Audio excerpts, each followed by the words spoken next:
Hello everyone, good evening everyone. Welcome to my Facebook page Rajashree's Collection. আজি মই আছো যোৰহাটৰ পৰা আপোনালোকক মই ৰিলস কৰি তোমাক সেট দেখাইছো।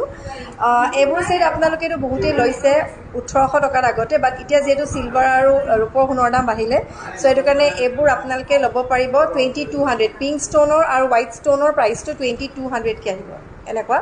আৰু অনলি হোৱাইট যদি লাগে আপোনালোকৰ তেতিয়া আপোনালোকে 2000 কে ল'ব পাৰিব। অকল যদি বগাত লাগে and price will be 2000 হ'ব। আৰু যদি ওয়ান কালাৰত লাগে, ওয়ান কালাৰ মানে গ্ৰীণ এণ্ড হোৱাইটত লাগে, তেতিয়াহ'লে প্ৰাইচ পাৰিব 1800। এইবোৰ হ'ব 1800 টকাকে গ্ৰীণ এণ্ড হোৱাইট কম্বিনেশ্যনত। আৰু এটা আছে ব্লু এণ্ড হোৱাইটটো ছেইম প্ৰাইচ আহিব 1800। যিটো পিংক এণ্ড হোৱাইট আৰু ৰেড এণ্ড হোৱাইট সেইবোৰ খালি 2200 কে হ'ব। বাকীবোৰ ওৱান কালাৰবোৰ চব 1800 আৰু 2000 কে আহিব বগাটো। সো দেখাবোৰ যদি লাগে স্ক্ৰীনশ্বট কৰিব। আৰু এটা দেখাইছো আপোনালোকক পাৰ্পল কালাৰটো খুব